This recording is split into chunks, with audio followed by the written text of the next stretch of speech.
Alright, hello citizens of the Nigelverse. It is Niger once again, and welcome back to System Shock Radio. So, I got some topics for you guys, I should say, and I actually have a bunch of topics this time around. So, without further ado, let's get right into it. So, starting with the first topic here, it's that time of year again, time for the next annual Call of Duty game. So, obviously, of course, we all know by this point we get a Call of Duty game every year, and this year is Modern Warfare 3. So, interesting that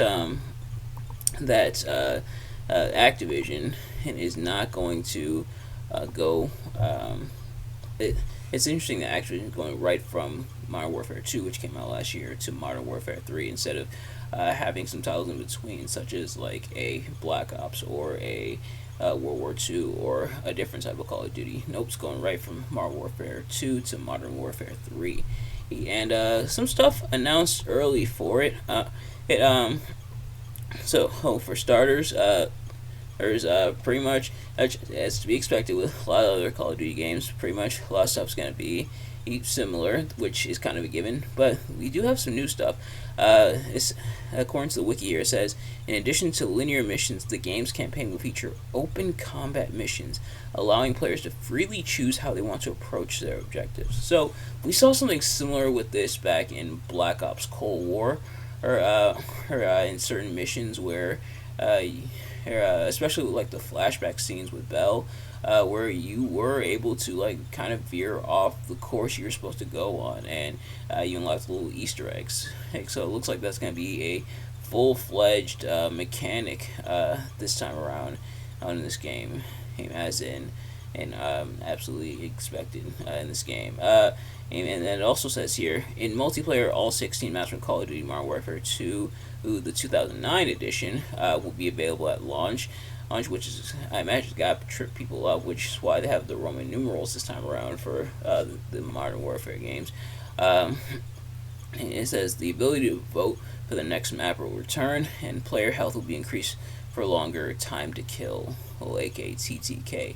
It says the red dot minimap that was absent in Modern Warfare, the 2019 edition, and Modern Warfare 2, that's 2 with the Roman numerals, the one that came out last year, will also return, which will allow players to see enemies on their radar when the enemies fire a weapon without a suppressor. And classic game modes such as Kill Confirmed and Hardpoint will return alongside a new game mode titled Cutthroat, where three teams of 3 players go head to head.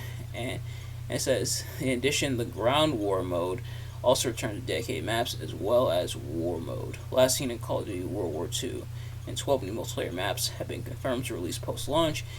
And finally, an open world player versus everyone, or PvE Zombies mode, developed by Treyarch in collaboration with Sledgehammer Games, will also be included in the game, and players will be able to team up with other players and squads on the largest Call of Duty Zombies map ever, and new mechanics will be combined with old mechanics from previous Zombies titles.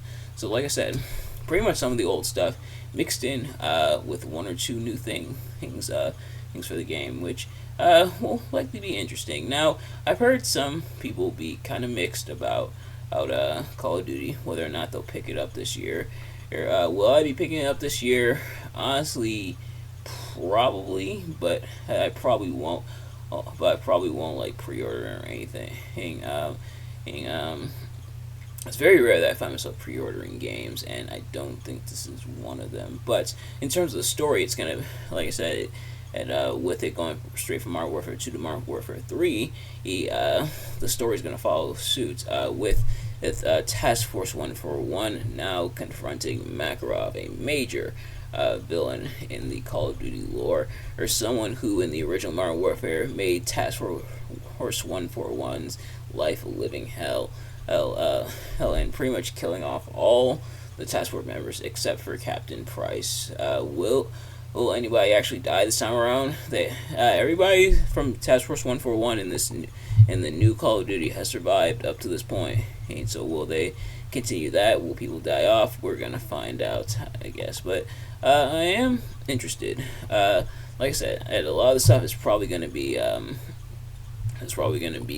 similar to how it was, but yeah. But speaking of returns, you know what else is returning? Kitchen Nightmares, baby. Yeah, so I actually saw a commercial for this, which I want to talk about. I saw a commercial for this while I was watching SmackDown, and we'll talk about that. But yeah, so Kitchen Nightmares is going to be returning September 25th of this year. So Kitchen Nightmares, for those of you who don't know, stars Chef Gordon Ramsay.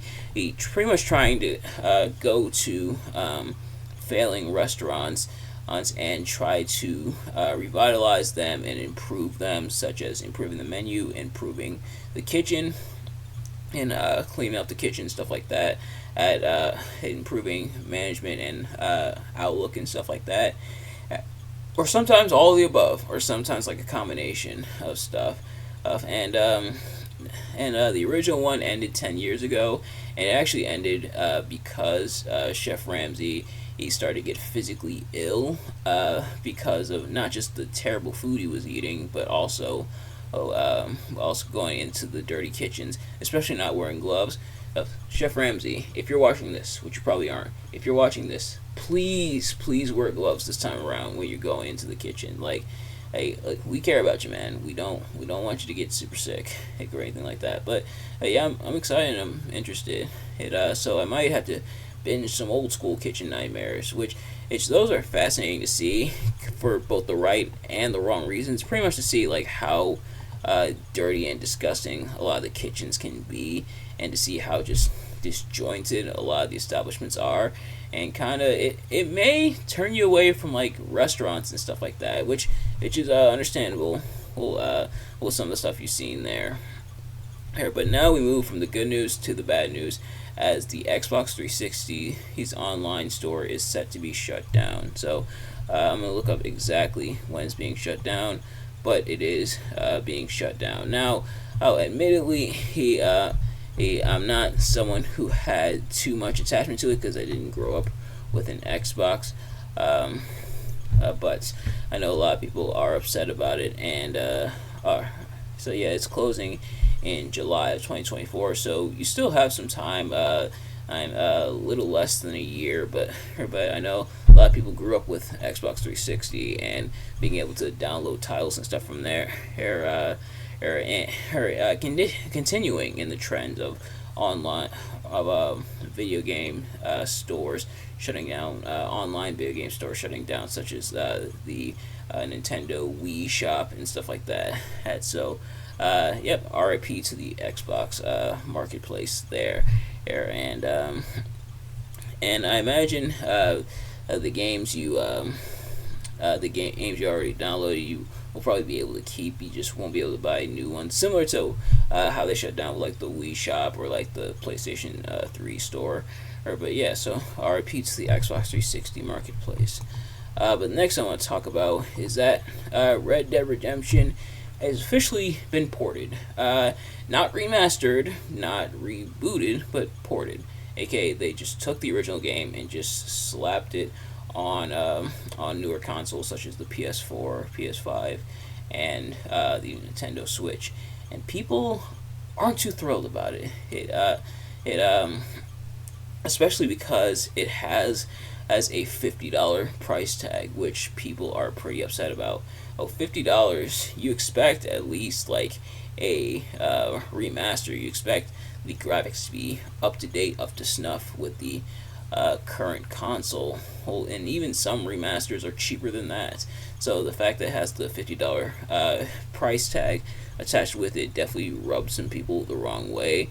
And admittedly, I'm kind of one of them, but at the same time, I didn't play the original Red Dead Redemption. I always wanted to, but I never got around to it. But yeah, it does kind of suck that for a $50 price tag, we're not really getting a remaster, but it is ported to the PS4 and Nintendo Switch. Will I pick it up for that price tag? Probably not. I don't know.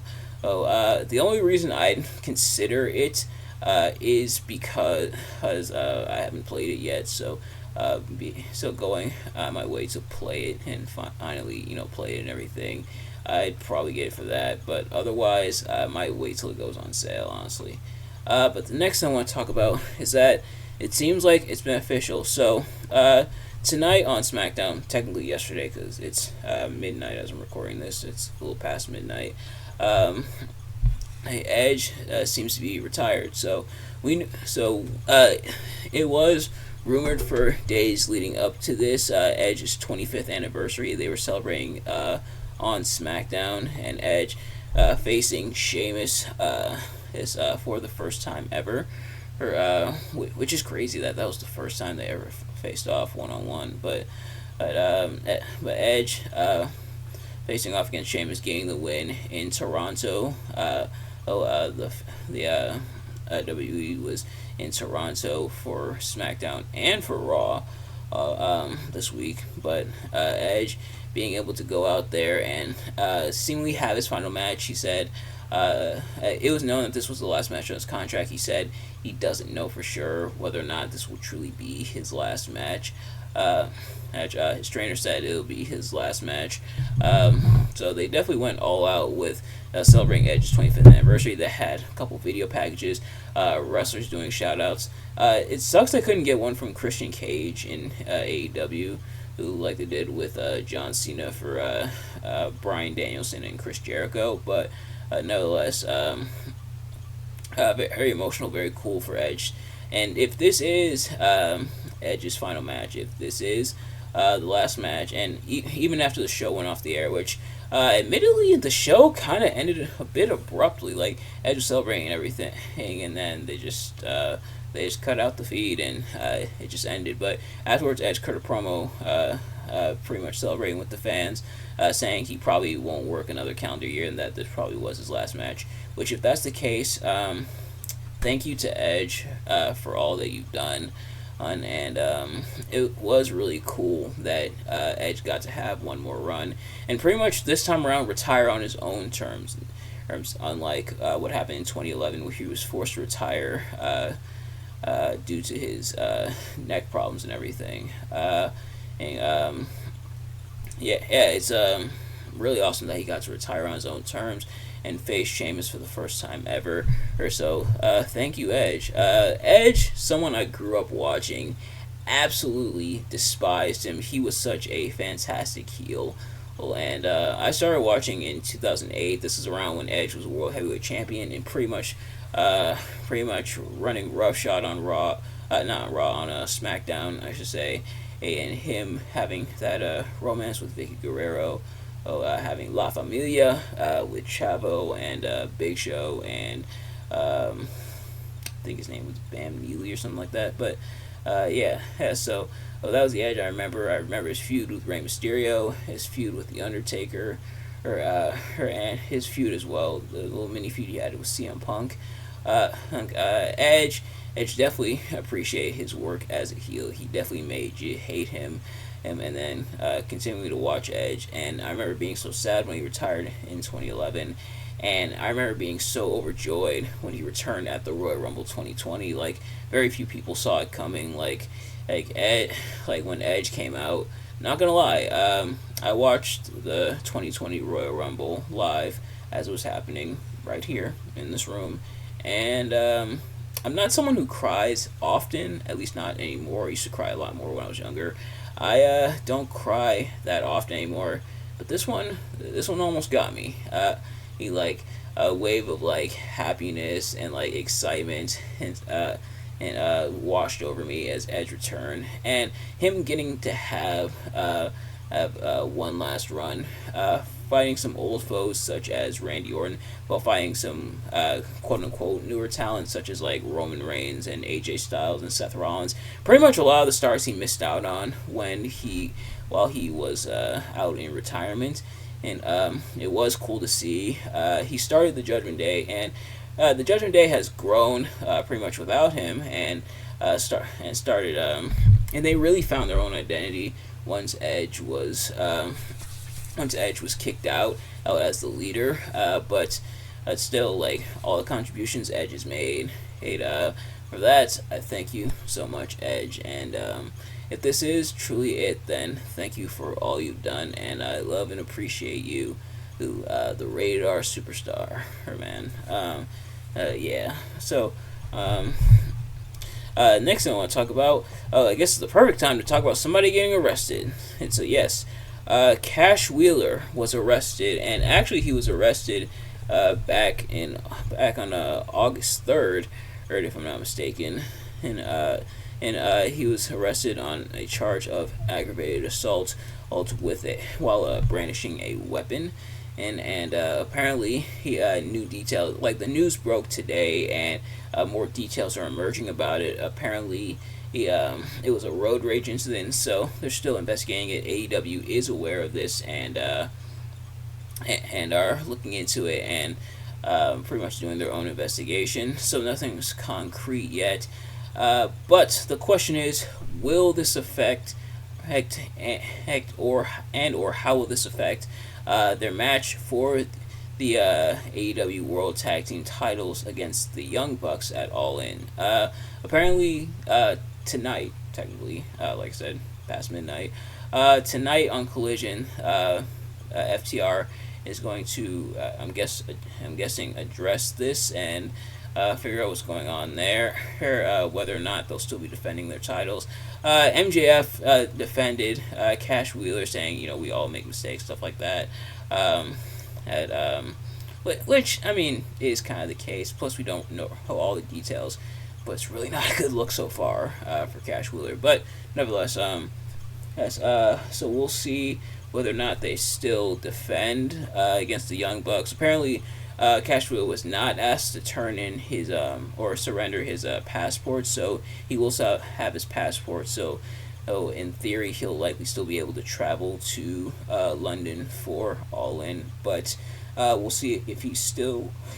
Excuse me. We'll see if FTR is still on the card for London. We'll have to wait and see.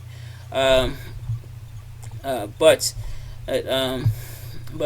if that is the case, if they are removed from the card, what do you guys think they should do?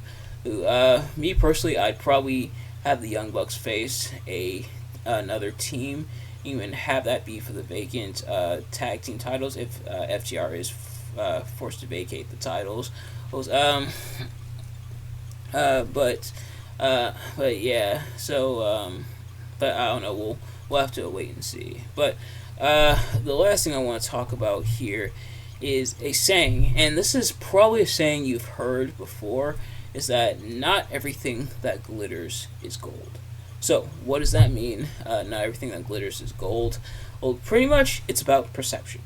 And if you see something shiny from far away, you may wonder what it is. Could it be a gold nugget? Or could it be a piece of paper? Could it be a candy wrapper? You don't really know. You want to go up and investigate it, and maybe you'll find something cool, but otherwise you might just find something basic. So things from far away, and things from a certain way of looking at them may not be what they appear. And perception is everything.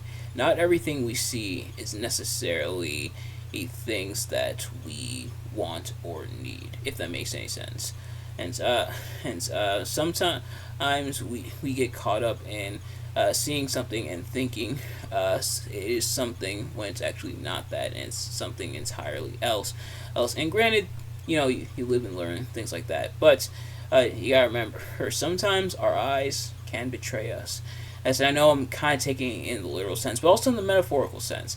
And if you think you see something and you think it's one thing, but it's actually another, or that can be a case of that as well. So, always keep that in mind. And that perception is key, and not everything is what it appears to be. And truly, not everything that glitters is gold. Well, sometimes water can glitter. Sometimes glitter can glitter. But yeah, so keep those things in mind. But nevertheless, that's going to do it for this episode. Thank you all so much for watching. I hope you enjoyed. If you did, please do me a favor. Like, comment, subscribe, share it with your friends, turn on post notifications so you know every time I upload a video so you can see as soon as it drops. Let me know in the comments below your thoughts on everything I talked about in this episode. And let me know your thoughts in the comments. But thanks for watching. I will see you guys later. Peace.